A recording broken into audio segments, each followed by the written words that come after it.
a world scarred by cataclysmic events, mankind faces a new threat that conventional weapons can't combat. Towering giants, known as angels, are descending upon the earth. But the real question is, can a 14-year-old boy bear the weight of humanity's last hope?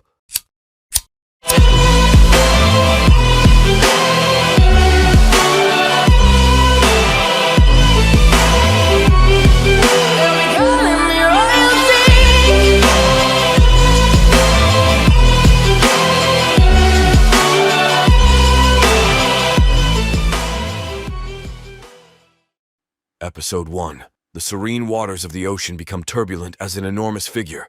The third angel, named Seichiel, emerges, making its way towards Japan. Tanks line the coast, their barrels aimed at this menacing intruder. Alarm sirens blare, signaling the urgent evacuation of the entire city. The urgency is palpable. An entire nation grips its breath in anticipation of the impending showdown. Within the deserted urban expanse, we find Shinji Ikari, a mere boy of 14, feeling the weight of the world on his shoulders. He's lost, trying to contact the woman who assured him she would be there. With dead phone lines and the city in chaos, his priority becomes finding shelter. However, in the eerie stillness, a mysterious girl in a school uniform catches his eye. Yet, just as quickly as she appeared, she vanishes, leaving Shinji in bewilderment. This momentary distraction is shattered by the thunderous approach of Seichiel. UN VTOL aircraft swarm around the angel like bees, attempting to halt its progress, yet they are no match for Seichiel's might. Shinji can only watch as one aircraft crashes ominously close to him. Just when it seems he's doomed, a car roars to life nearby, and out springs Misato Katsuragi with a jubilant, "Thanks for waiting." As the two speed away, the military might of the UN forces unleash their arsenal upon the angel, hoping to halt its destructive path.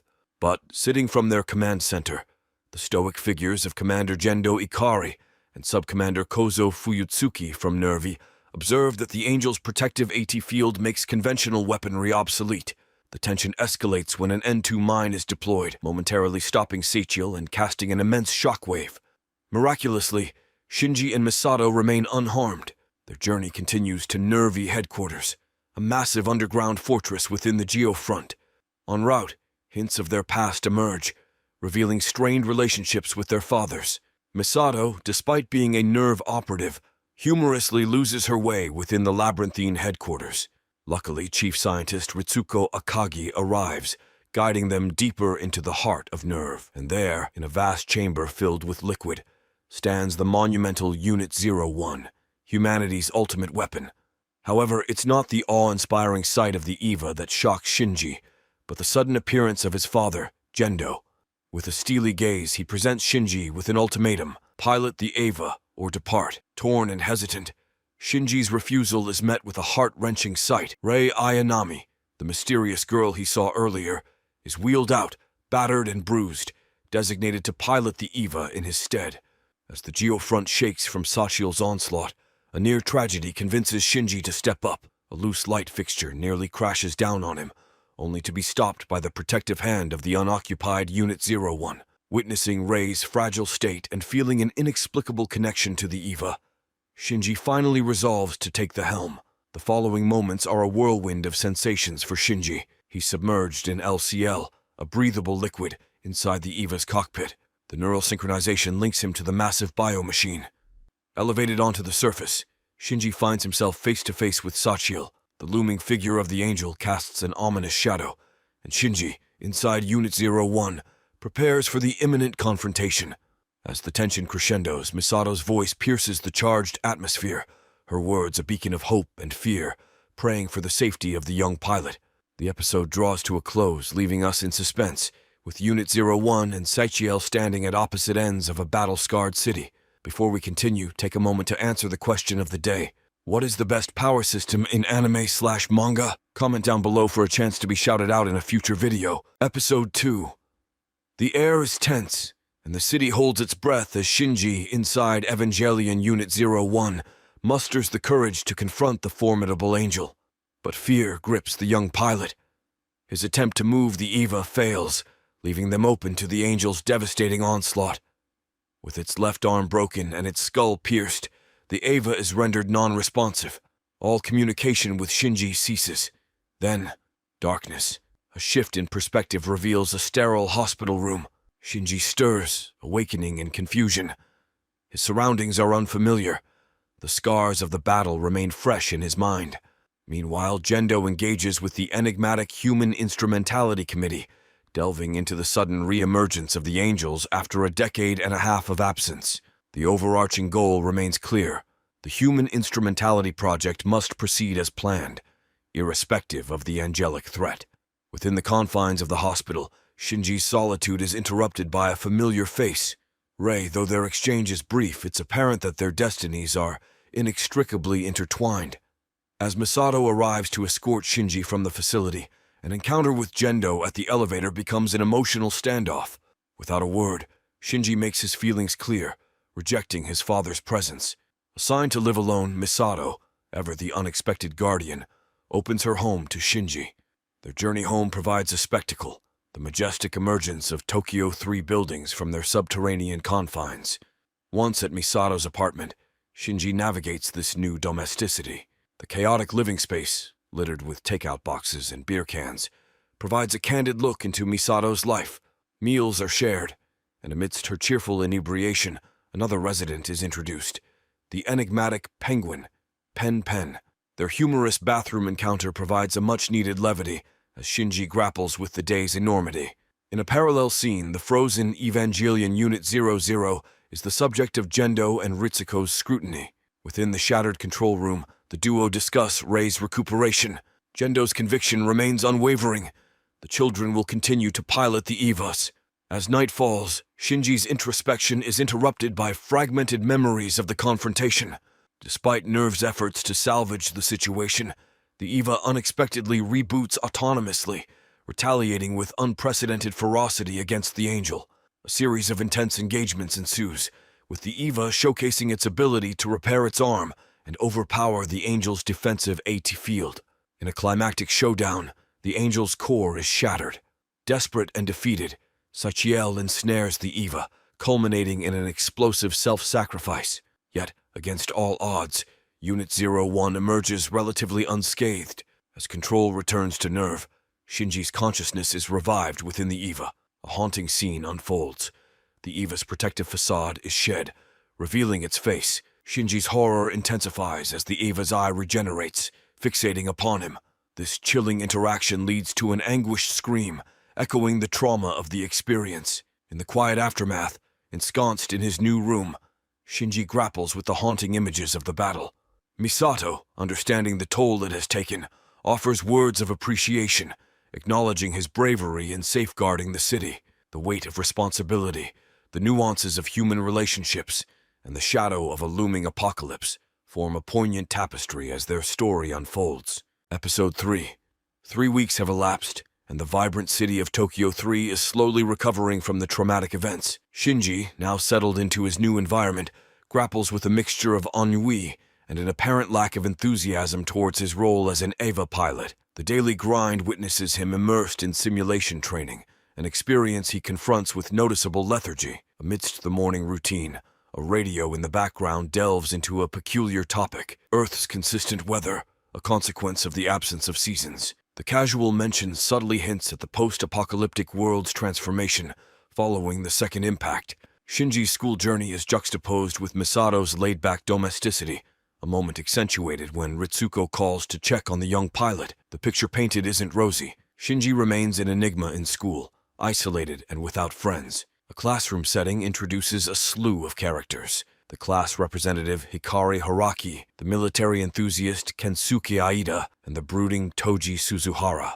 Their teachers' lectures, curiously fixated on the second impact's history, provide a stark reminder of the world's tragic past. Amidst these faces, Rei sits, her injuries from the previous battles visible, her demeanor distant and contemplative. A revelation shatters Shinji's short-lived anonymity. His identity as the EVA's pilot becomes public knowledge. This news doesn't sit well with Toji, who carries the burden of his sister's injury from the Sachiel battle. Holding Shinji responsible, an emotional Toji lashes out, beating Shinji in a fit of rage. But Tokyo 3's fleeting semblance of normalcy is disrupted. An emergency call heralds the approach of Shamshul, a new angel. Conventional firepower proves ineffective, leaving NERV with no option but to deploy Shinji and Unit 01. As the city's defenses crumble, Kensuke and Toji's audacious decision to witness the battle firsthand places them in harm's way. A shaky Shinji, thrust into the vortex of conflict, struggles to hold his own.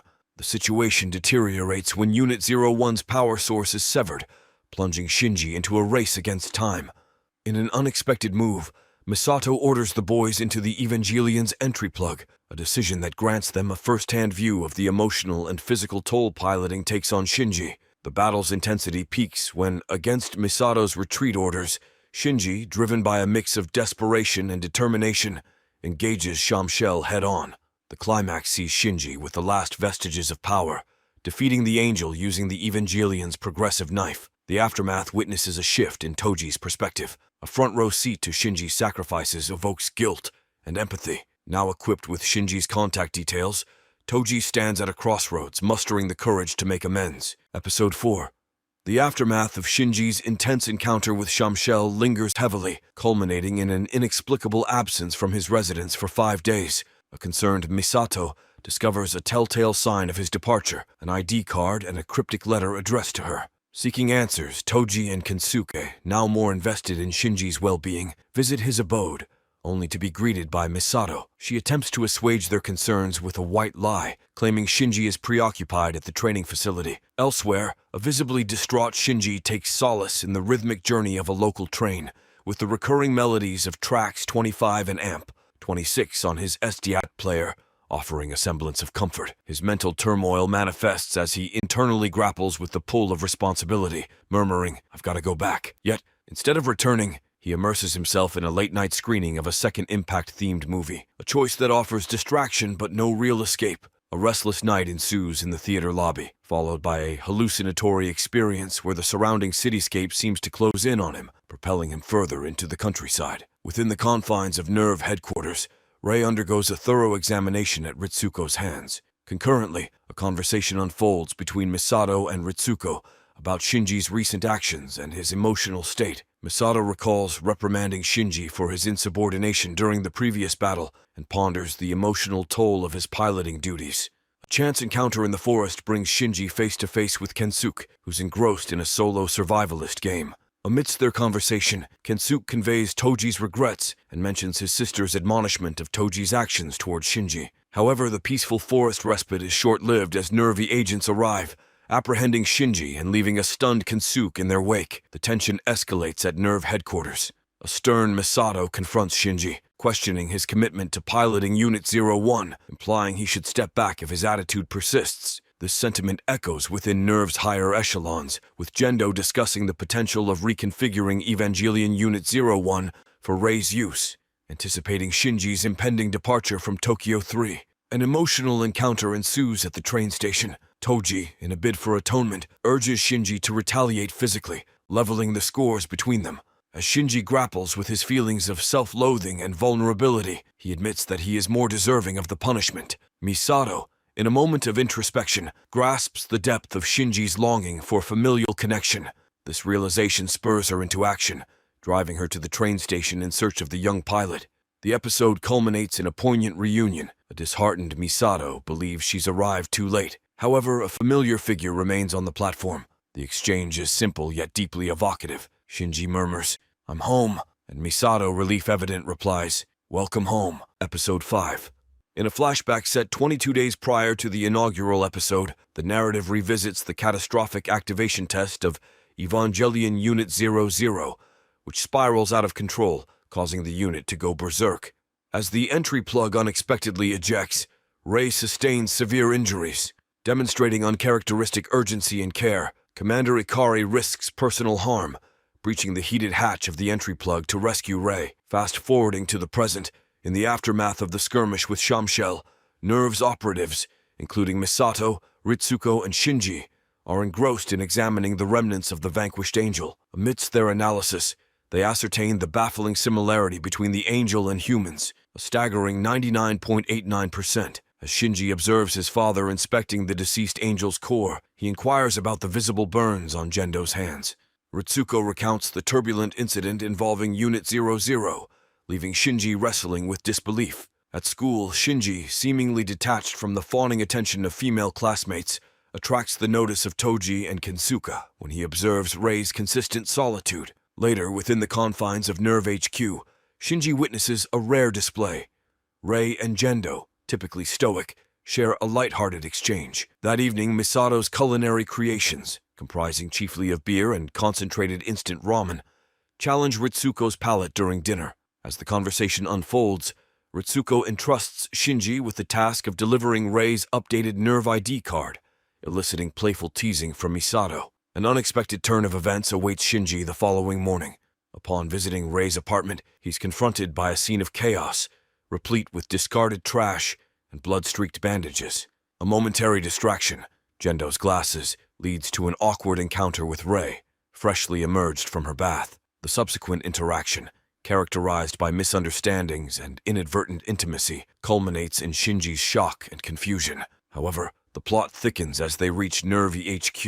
Amidst an escalator conversation, Rei's stoicism shatters momentarily, revealing fierce loyalty towards Gendo. Her successful reactivation of Unit 00 is marked by the symbolic inclusion of Gendo's glasses, yet the fleeting moment of triumph is overshadowed by the arrival of the formidable fifth angel, Ramiel. As Gendo dispatches Unit 01 into action, the episode draws to an intense close with Ramiel detecting and targeting the Evangelion, leaving Shinji in palpable peril as the LCL in the plug reaches a boiling point. Episode 6.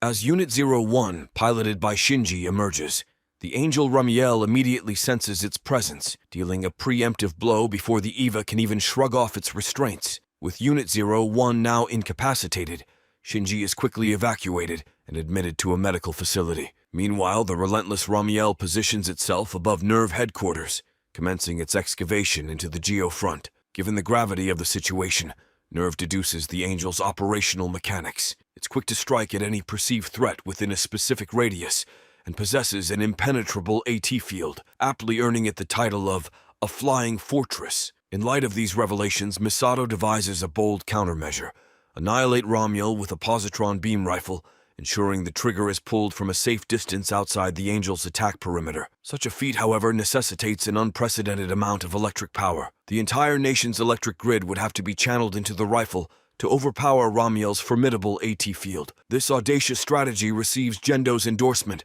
prompting Misato to acquire a colossal positron rifle from JSSDF Labs. As the linchpin of the operation, Shinji, piloting Unit 01, would be the designated marksman, while Rei, operating Unit 00, would be tasked with providing a shield that can withstand Ramiel's offensive onslaught for a mere 17 seconds. As Shinji grapples with his debilitating condition, Rei visits his hospital room, outlining the impending mission. Perceiving Shinji's reluctance, Rei offers to pilot Unit 01 in his stead, her somber farewell leaving an indelible mark. In Tokyo 3, Ramiel's relentless drilling, now racing against a ticking clock, contrasts with the feverish preparations atop Mount Futago. Misato and Ritsuko delineate the mission details and the weaponry's functionality. During this brief respite, Rei affirms her commitment to safeguard Shinji, attributing her unwavering drive to the profound connections she shares with others, despite having nothing else to live for. The pivotal Operation Yashima is set into motion at the stroke of midnight.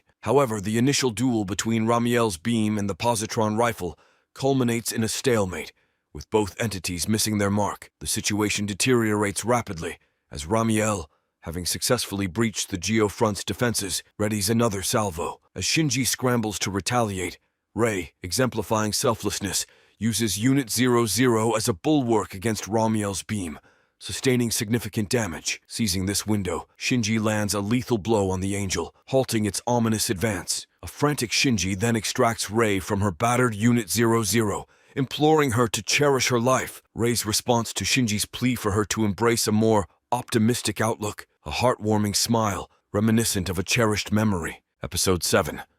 Intrigue deepens as Gendo clandestinely converses with a mystery individual, discussing alleged falsified data and a clandestine project. Despite assurances from Gendo, the cryptic caller commits to staying the course.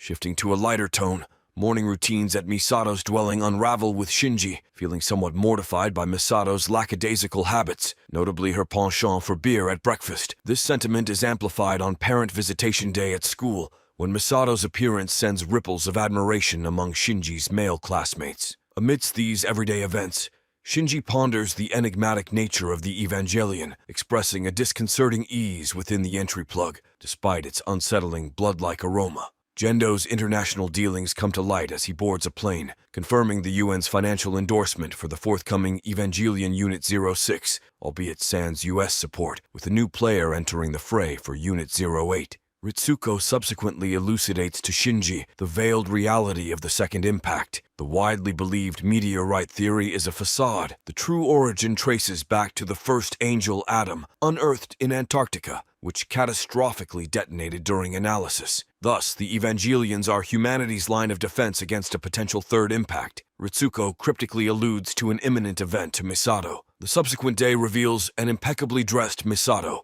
accompanying Ritsuko to a presentation in Old Tokyo. The star of the show, a colossal nuclear-powered robot designed by a private enterprise, Jet Alone, to combat angels. Ritsuko's skepticism over Jet Alone's safety, given its nuclear propulsion, is brushed off by the project's overseer, Shiro Tokita, who decries the Evangelion's adverse psychological toll on their pilots. Post-conference, Misato's seething fury starkly contrasts with Ritsuko's nonchalance. However, the Jet Alone demonstration quickly descends into chaos when the robot malfunctions, its reactor nearing a critical meltdown. Misato's biting critique of the robot parallels her view of its creator. In a daring move, Misato opts to intercept Jet Alone using Unit 01, planning to don a radiation suit, board the rogue robot, and manually override its systems. Despite a heart-stopping delay and an initial failure with the shutdown code, Hope, a last-minute save, sees Jet Alone's reactor rods self-insert, averting disaster. Misato discerns the malfunction to be a premeditated ruse. A subsequent exchange between Ritsuko and Gendo suggests their complicity in the scheme. Domestic normalcy resumes. Shinji's initial exasperation over Misato's antics is quelled by the realization, thanks to Toji and Kensuke, that Misato's unfiltered behavior signifies familial affection, a sentiment that warms his heart. Episode 8. Gendo discusses a mysterious cargo being transported across the Pacific. This scene swiftly transitions to a chopper ride with Shinji, Misato, Toji, and an exuberant Kensuke en route to greet the German Evangelion Unit 02 pilot, Asuka Langley Soryu. Asuka's fiery introduction leaves an impression when a gust of wind exposes her undergarments, leading to slaps for the boys, and particularly bruising consequences for the camera-happy Kensuke. Her initial verdict of Shinji? Utterly dull. Adding to the intrigue, Ryoji Kaji, Misato's evidently ex-flame and Asuka's escort from Germany, makes his entrance. A mealtime conversation drops heavy hints of Misato and Kaji's past romantic entanglements, with Kaji provocatively reminiscing about Misato's nocturnal habits. This incites mixed reactions: Misato's palpable agitation, general astonishment, and curiously, Shinji's amusement. Post-dining, Asuka's competitive streak emerges when Kaji reveals Shinji's impressive synchro ratio with Evangelion Unit 01, a feat achieved sans combat training. This compels her to showcase Unit 02, describing its superior combat-focused design over Units 00 and 01. However, their moment of rivalry is interrupted by an angel attack. Seizing the moment, Asuka enlists Shinji to join her in piloting Unit 02 against the assailant, Gagiel. As the battle escalates, communication with Gendo unveils an ulterior motive for Unit 02's presence, as a contingency plan against potential angel threats. Asuka's initial offensive struggles due to language barriers and the EVA's ill-suited B-type equipment for underwater combat. Misato, quick on her feet, concocts a plan, harnessing the firepower of 2 warships and the combined efforts of Shinji and Asuka to vanquish Gagiel. Their collaborative efforts set new synchronization records, as observed by Ritsuko. Concurrently, Kaji arrives at Nervi with the aforementioned cargo, sparking questions about the angel's true objective. Unveiling a human embryo-like entity encased in amber, Kaji introduces Adam, the first human, purported to be central to the enigmatic Human Instrumentality Project. Then, an unsuspecting Toji is taken aback to find Asuka, the fiery redhead, joining their school as a new student. Episode 9. In the bustling school environment, Asuka opens her shoe locker to find it brimming with love letters, which she nonchalantly tramples on. Unbeknownst to her, Kensuke and Toji are profiting from selling snapshots of her. Shinji, upon arriving at the school premises, is energetically greeted by Asuka with a Guten Morgen. She soon spots the first child, Rei, and hastily introduces herself. Eager to establish rapport, Asuka suggests they should be friends, claiming it would be convenient. However, Rei's response, "If I'm ordered to, I'll do it," leaves Asuka baffled. Within NERV's headquarters, Ritsuko's meeting with Kaji is interrupted by Misato, visibly bothered by their closeness. Kaji discloses he's in Japan on loan and proposes they reminisce about their college days. However, their banter is cut short by an emergency alarm signaling an incoming angel, the seventh angel, Israfel. Responding to the threat, Shinji and Asuka, piloting Unit 01 and Unit 02 respectively, are dispatched. Impulsively, Asuka delivers a fierce blow, slicing Israfel in half. The momentary victory is overshadowed as the halved angel revives into two separate entities, which results in a failed mission and the Avas landing upside down. Subsequent to the mission, Shinji and Asuka's mutual blame game is interrupted by Kozo Fuyutsuki's stern lecture. The responsibility of handling Israfel is handed over to the UN, who resort to using an N2 depth charge, damaging a significant portion of the angel. Shinji, returning to what he thought was an empty house, is astonished to find Asuka claiming his room. Misato's sudden entry adds another layer of surprise as she reveals a strategy for the duo. They are to carry out a synchronized assault on both halves of Israfel. To perfect their synchronization, Asuka temporarily relocates to live with Shinji and Misato. The training regimen is intense, and their synchronization is tested through various means, including a game of Twister. Although Asuka and Shinji initially struggle, Rei and Shinji manage a perfect sync almost immediately, leaving Asuka feeling humiliated. On the night preceding the battle, Asuka hints at spending time alone with Shinji, but when he remains unresponsive, she retires to Misato's room.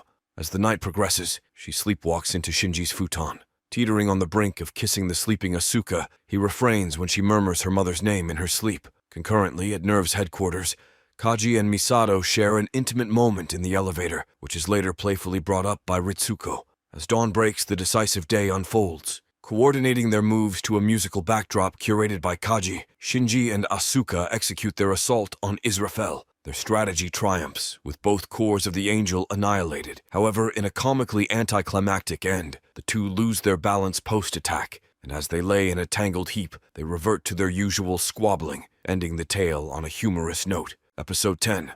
Asuka excitedly shops for swimsuits alongside Kaji, preparing for an upcoming school trip to Okinawa. However, Kaji, feeling awkward, mentions that due to the second impact, he never had a class trip. Upon returning home, Asuka's excitement turns to frustration when she learns they won't be joining the trip due to their standby status for potential angel attacks. Misato, who made the decision, showcases the poor report cards of both Asuka and Shinji. When Asuka challenges why they don't counterattack the angels, Misato candidly admits their ignorance of the angels' location. After seeing off their classmates, Asuka and Shinji spend time at a pool. Asuka's attempts at flirting with Shinji are juxtaposed with her revelation about already graduating from college. As Shinji's attention drifts towards Rei, Asuka tries harder to get his attention, diving dramatically into the water. The situation turns dire as Sandalphon, the eighth angel, is discovered within Mount Asama's crater, appearing as an embryonic being inside a chrysalis. Gendo instructs Misato to capture the angel before its birth, a decision that startles the overseeing committee due to its potential catastrophic consequences.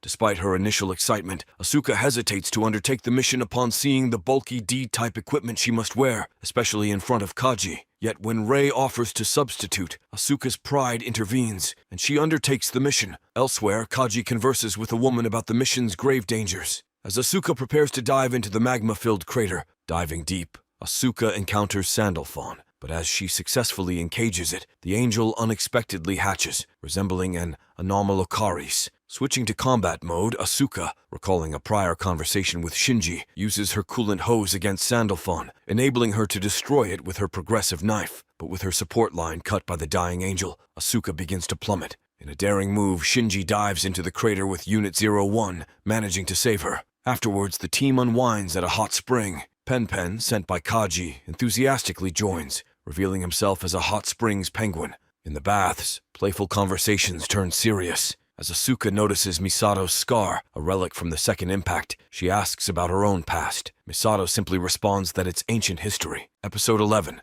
Ritsuko, Maya, and Aoba attend to their laundry. As they later commute, they unexpectedly encounter Vice Commander Fuyutsuki, who voices his discontent about his menial tasks and the city council's redundancy due to the Magi supercomputers. At NERV's central command, Misato hurriedly enters an elevator. However, Kaji chases after her, managing to slip in despite her hasty attempt to close the doors. When an abrupt power outage disrupts their communication, this power failure also traps Misato and Kaji inside the elevator, leading them to surmise Ritsuko's ongoing Unit 00 test might be the culprit. Contrary to their suspicions, Ritsuko denies any involvement. Prioritizing their resources, Fuyutsuki mandates diverting emergency power to the Vital Magi system and Central Dogma. As the pilots arrive, they find themselves locked out due to malfunctioning access cards. Inside, a grim realization hits Gendo and Fuyutsuki. This isn't a mere power failure.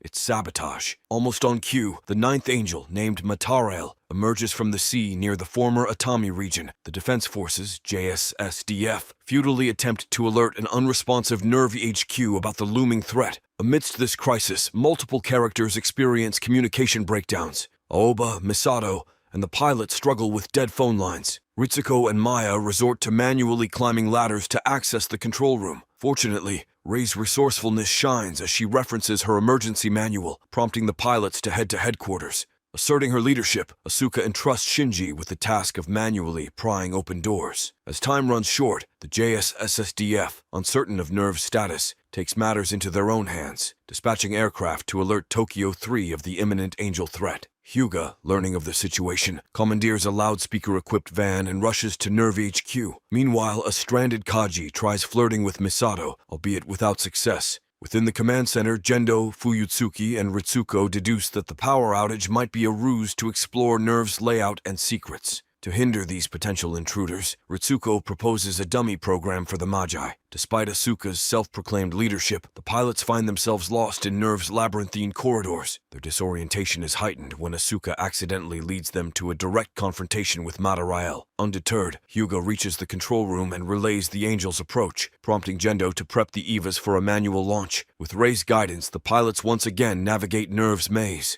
However, a mishap in a duct, caused by Asuka's reflexive kick to Shinji, propels them directly into the Eva launch area. There, Shinji witnesses a side of Gendo he's never seen. His father, hands-on, assisting the crew in preparing the Evas. Once in their Evas, the pilots attempt to flank Matarael from beneath. Yet, as they ascend, they're met with Matarael's acidic assault, which threatens to breach NERV. With their equipment at risk, Asuka devises a strategy. One Eva would defend against the Angel's corrosive onslaught and neutralize its AT field, while a secondary Eva fetches a weapon for the offensive Eva. Rei volunteers for defense, but Asuka insists on the role, assigning Rei the backup and Shinji the offensive positions. Their coordinated attack proves successful, leading to Matarael's defeat. As power is restored, Misato and Kaji tumble out of the elevator, greeted by a disapproving Ritsuko, Maya, and Hyuga. In the episode's tranquil conclusion, the pilots recline on a hill, reflecting on the day's events. As Shinji muses about the Angel's intentions, Asuka dismisses such contemplations, asserting the futility of understanding the unknowable. Episode 12.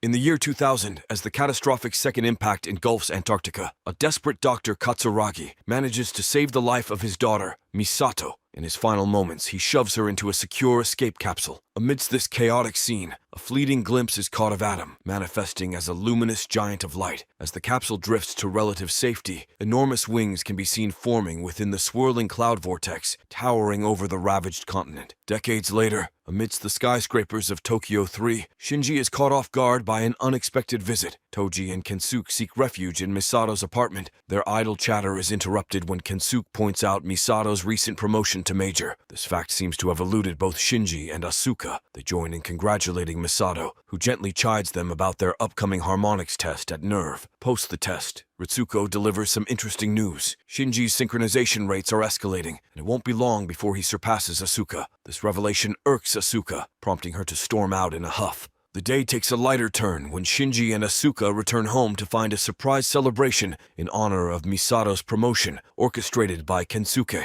Asuka cheekily admits to inviting Hikari, the class representative, which puzzles Toji. With the merriment in full swing, Kaji's absence is felt, especially by Asuka. Shinji, feeling a bit out of place, their quiet conversation steers towards her motivation for joining NERV, but she evasively claims to have forgotten. This pensive moment is interrupted when Kaji finally walks in, accompanied by Ritsuko. This causes palpable tension, with both Misato and Asuka showing signs of jealousy. Kaji, seemingly unaware of the undercurrents, remarks on the immense trust Commander Ikari and Vice Commander Fuyutsuki must have in Misato, given that they've both left Japan. Elsewhere, amidst the lifeless red seas of post-Second Impact Antarctica, Gendo and Fuyutsuki stand aboard an aircraft carrier. As they gaze upon a barren landscape that Fuyutsuki remarks as the true Dead Sea, their contemplation is broken by an urgent communication from Nerve HQ. The 10th angel has been detected, ominously orbiting Earth. The angel, Sahaquiel, as it orbits, it drops portions of itself onto Earth, using these drops to refine its accuracy. Each fragment, armed with its own AT field and formidable kinetic energy,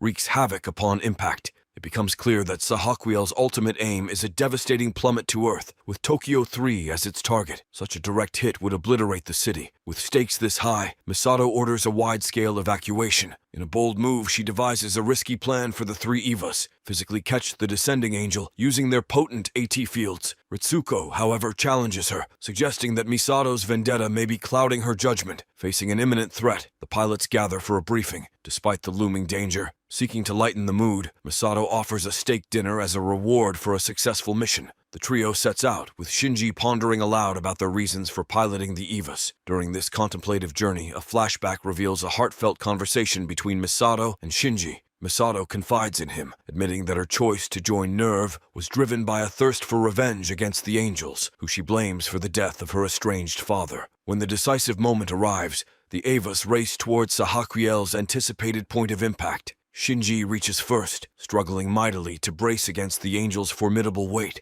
With Asuka and Rei's timely arrival, the trio manages to immobilize the gargantuan entity. With precision, Rei exposes Sahaquiel's core, allowing Asuka to deliver a decisive blow. The angel is vanquished against seemingly insurmountable odds. To Misato's surprise, Gendo commends their efforts. More shockingly, he specifically acknowledges Shinji's contribution. Grateful yet mindful of Misato's finances, the pilots choose to celebrate at a humble ramen shop. Even Rei, usually reclusive, joins in, ordering a garlic ramen, albeit without pork. As they bond over bowls of steaming noodles, Shinji shares a poignant realization. His true motivation for piloting the Eva is the yearning for validation and affirmation from his distant father. Curious as to what happens next? Like and subscribe for part 2, and definitely don't forget to answer the question of the day for a chance to be featured in our next video.